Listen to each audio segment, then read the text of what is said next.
Minhas saudações fraternais aos pastores Luiz e Sandra Pedroso, bem como aos demais pastores Jorge Gonçalves e Gilson Bétega. A lição de hoje tem como título Destino ou Escolhas? Ensinos Bíblicos versus Filosofia. Ela foi escrita pela verdadeira coluna denominacional da Verdade Bíblica.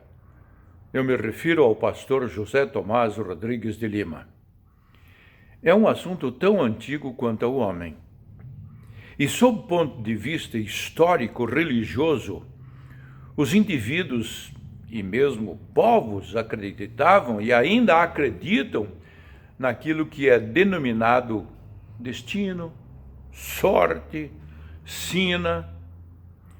Segundo algumas crenças, trata-se de uma força exterior, pessoal ou impessoal, que dirige ou influencia o ser humano, geralmente concebida como algo implacável ou irresistível. E aí, algumas pessoas dizem, foi o destino, não havia como escapar. Essa crença normalmente leva pessoas a uma dependência não salutar, diria mesmo perigosa.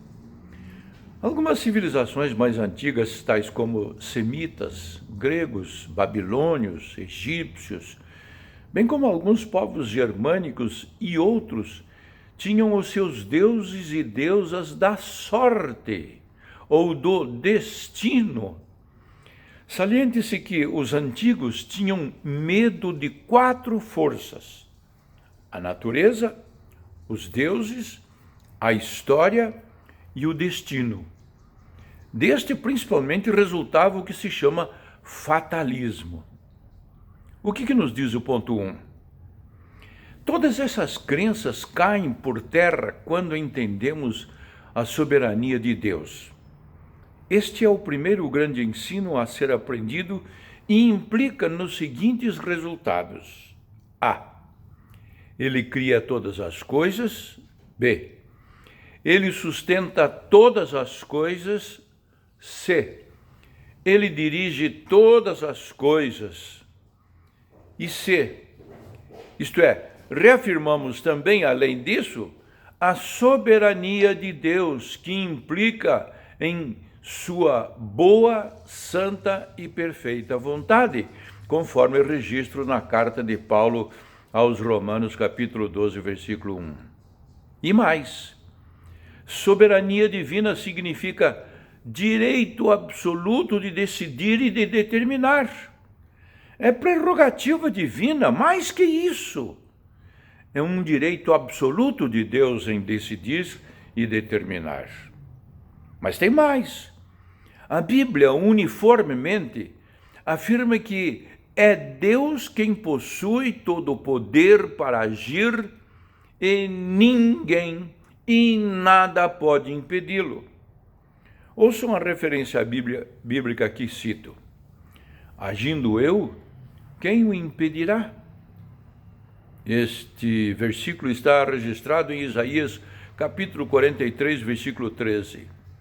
Vejam ainda que não se trata de uma força impessoal, de um destino cego e totalmente desconhecido, mas do poder de um Deus pessoal, que se revelou à humanidade de diversas maneiras e principalmente através de seu Filho Jesus Cristo, o único e verdadeiro Deus. Está lá registrado em Isaías capítulo 43, versículos 10 e 11. De modo que aqui se trata de um agir eminentemente pessoal, relacional, amoroso e com bons propósitos. Jeremias capítulo 29, versículo 11 é a nossa base bíblica. Ponto número 2. Eis aqui outro ensino bíblico pertinente ao que estamos tratando, que é o direito de escolha. Queremos destacar nesta altura alguns tópicos de grande relevância, a saber: A. Foi de forma soberana que Deus concedeu ao ser humano a liberdade de escolha. Deus poderia tê-lo criado como um homem automático e que reagisse como consequência do agir de Deus, isto mesmo, de forma mecânica. Hoje a linguagem seria outra, computadorizada, ou seja, bastaria apertar uma tecla para ele reagir. Não. Esse não é o homem do qual a Bíblia fala. Não é um robô. Deus criou o homem à sua imagem e semelhança. Portanto, uma pessoa com características, entre outras, que incluem a liberdade ou capacidade de escolher. Reforcemos esta afirmação com a referência bíblica muito clara e que está em Deuteronômio capítulo 30, versículo 39. Hoje invoco os céus e a terra como testemunhas contra vocês, de que coloquei diante de vocês a vida e a morte, a bênção e a maldição. Agora, escolham a vida, para que vocês e seus filhos vivam. B. Portanto, de outro lado, a Bíblia também ensina que há uma responsabilidade pessoal inerente a esse direito de escolha. Isto significa também que há consequências de nossas escolhas. Notem bem, aquilo que é tipificado como maldição hereditária, principalmente nos últimos anos e em alguns arraiais cristãos, nada mais é do que efeitos resultantes de práticas e escolhas erradas, muitas vezes realmente pecaminosas, ocorridas no passado ou transmitidas pelo mau exemplo dos primogenitores. Por exemplo, alguns casos, como na questão do alcoolismo, pode haver sim transmissão genética, e há estudos que comprovem essa realidade. C. De modo que, em lugar de destino ou sina, deveríamos falar da lei da semeadura e colheita, algo tão conhecido desde a antiguidade e que as Escrituras Sagradas tão claramente apresentam. Pois o que o homem semear, isso também colherá. Gálatas capítulo 6, versículo 7. Ponto número 3. Vamos agora discorrer sobre a direção divina na busca pelo desconhecido.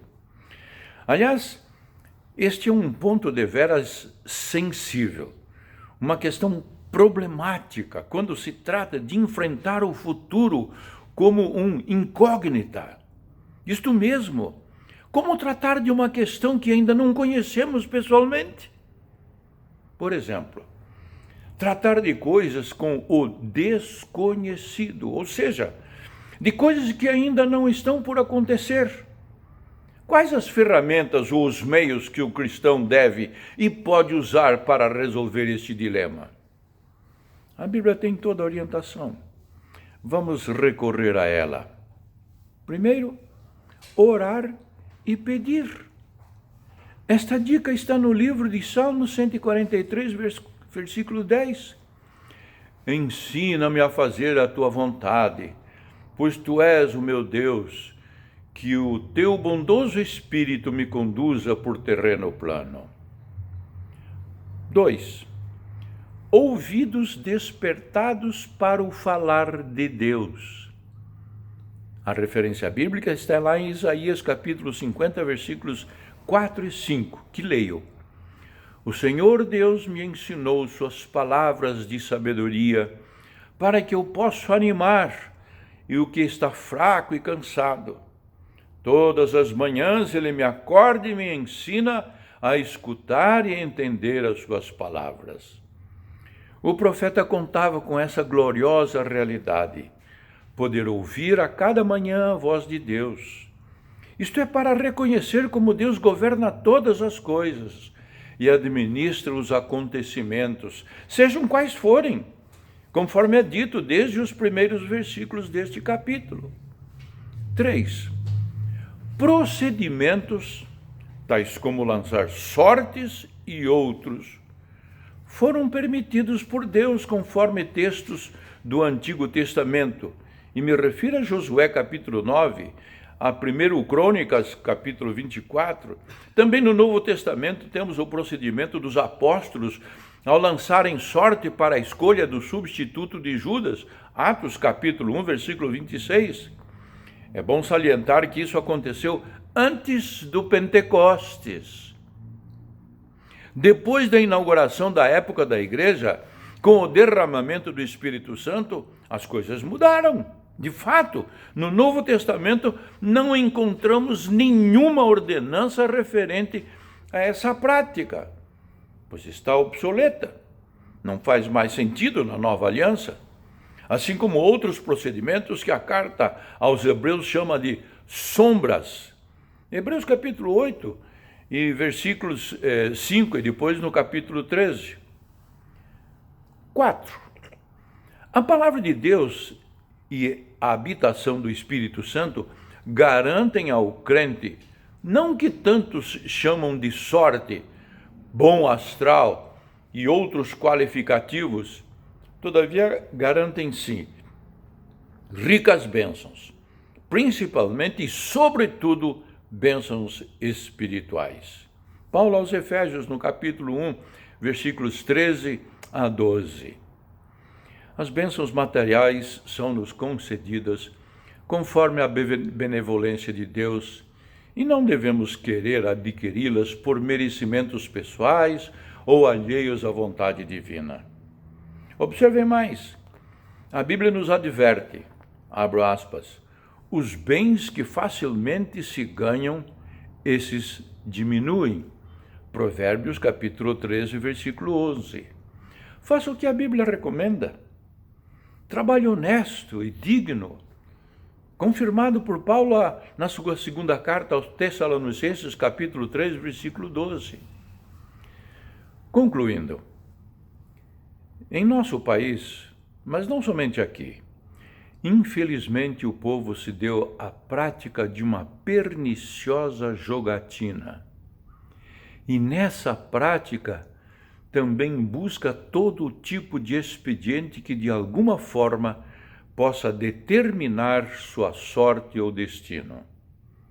Apela-se à feitiçaria e à adivinhação, tudo isso condenado veementemente pela palavra de Deus.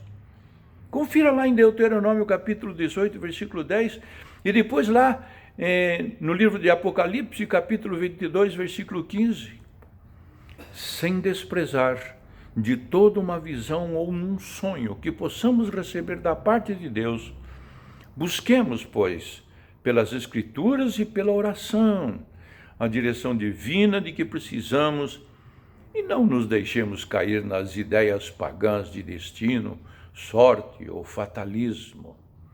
O crente em Jesus diz e proclama: quanto a mim, confio em ti, Senhor. Nas tuas mãos estão os meus dias. Salmos capítulo 31, versículos 14 e 15. Que Deus nos abençoe grandemente.